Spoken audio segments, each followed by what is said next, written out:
So, MTD kicking off next year. What's your thoughts on it? Moving from the 1 year self-assessment to quarterly updates. Yeah, I think first of all, it's crazy that it's finally here, right? I think we've been hearing about MTD for so many years now. So the fact that it's actually happening, first of all, is like a crazy situation to be in. And it is a massive change, right? It's a massive change in the way people file taxes and what we're used to, going from like an annual filing to quarterly. So it's a huge change. I think people need to obviously understand it in full and know when they're going to be caught by the MTD, and I guess initially understand what they even have to do, right? Yeah, I think it's the biggest change since the online self-assessment has been released. So 25 odd years. And millions of people that are going to be brought into this over time. Yeah, I don't know what you think, Ike, but from my perspective, talking to our clients and stuff like that, it feels like there's a little bit of panic about MTD, right? Some people are maybe a little bit, I don't know what the word is, not frightened, but a bit unsure about how it's going to look. But I guess there's always complexities and things to consider with this stuff. But I would say on the whole, right, the actual act of doing the MTD quarterly submissions that are going to kick off from next year aren't necessarily going to be that complex. It's just a case of really understanding, are you affected? Are you within the threshold for the first year? And what are you actually going to have to present to HMRC and how you're going to do that, which, obviously we can support with absolutely all of that. Yeah, 100%. I think actually we do slate HMRC often on not providing updates, but I think they've done a good job in getting MTD in front of the right people, the self-employed, the landlords that are impacted.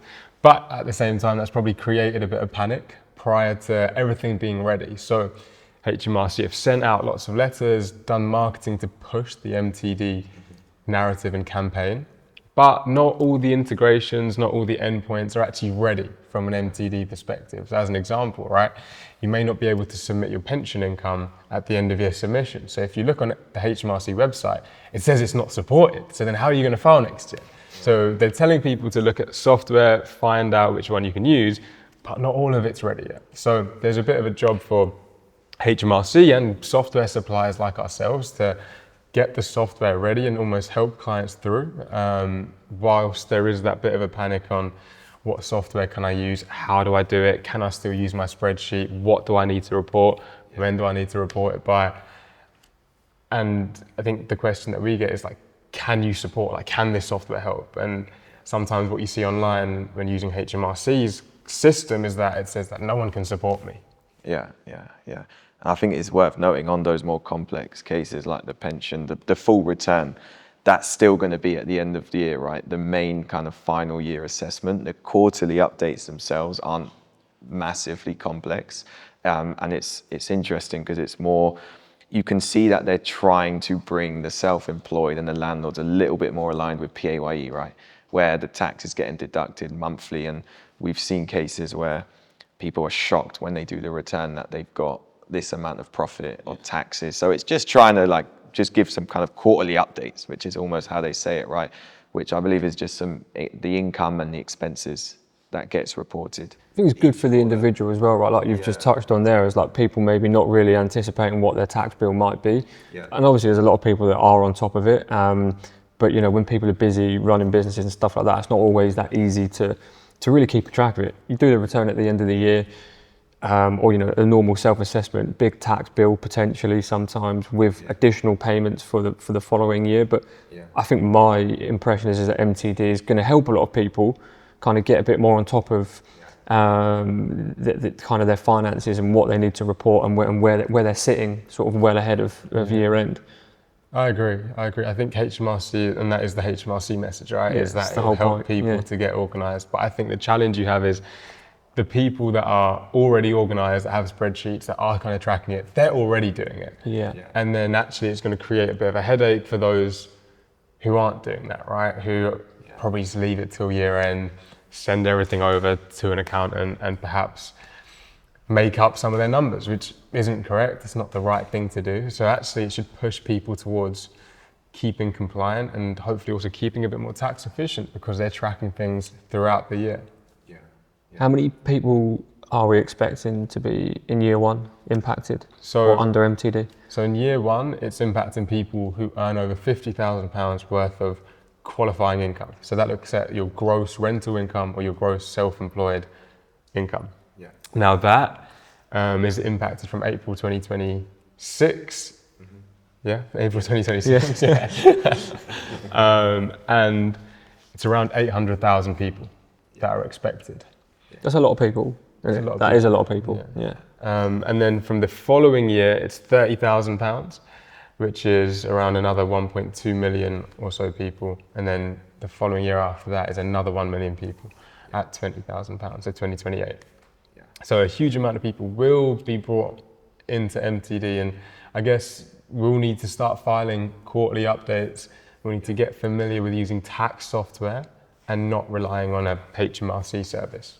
Exactly. Yeah, and it's worth noting as well that this kind of tax return they're doing at the moment for the 24-25 tax year, that's the figures they'll use to determine if they start, and each year you would check your kind of final year tax return to see if you then qualify. So it's probably worth, if you know you're a self-employed or a landlord, around that 50 mark, it's probably worth doing your return sooner rather than later, just so you know, okay, I'm going to be impacted from April 2026, because obviously if you do your return in Jan, you need to be set up a couple months later. But yeah, seeing that return figure, and I don't actually know myself, could you have a combination of rental income and self-employed at say 30 and 30, or does it have to be 50k? They total it up. So they look at the 30, 30, 60, and then you're brought into MTD.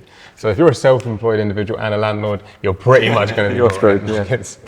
Are there any other like complex situations, questions that we get asked, like if you're overseas, how does that work? Good question. So if you're non-resident, you don't have to file through MTD until April 2027. So even if your rental income in the UK is over that 50k mark, which would have you thinking you need to be in the April 26 threshold, because you're non-resident, they're not releasing the residency API. So the bits that allow software to tell HMRC you are non-resident, that will only be included in April 2027. So no non-residents in year one? No non-residents in year one. So, hey, a way to avoid MTD is leave the UK. A common question that we also get is, can I use my spreadsheet? Can I still use, like if I'm tracking stuff on a spreadsheet, can I still use it? Yeah. And the answer is yes. I think there's been a huge push from other software suppliers, to be quite frank, to say you must use tracking software. It's not true. You can still use a spreadsheet if you use one. It's absolutely fine. Your spreadsheet just needs to have a link between your spreadsheet and the software that you're filing with. That link could just be a formula. It just needs to be a link that connects up your spreadsheet to our software to HMRC. And we do that just by using a template spreadsheet where we just connect up total income, total expenses, net profit, and then that can all be submitted to HMRC. So it's a super easy way that actually you don't have to change much of your process. And I think that's where we'll see a lot of people decide between using tracking software, if they want to go more down that autonomous, connect with your bank account, have all the bookkeeping done on software, or continue with your spreadsheet. And I think, in my opinion, you'll see people that have like self-employed individuals with lots of transactions, high income, or landlords with multiple rental properties might go down the tracking software route. And then you'll still see people that might be employed but have 1-2 properties or a side hustle. They just want to keep things simple on a spreadsheet, can still use that.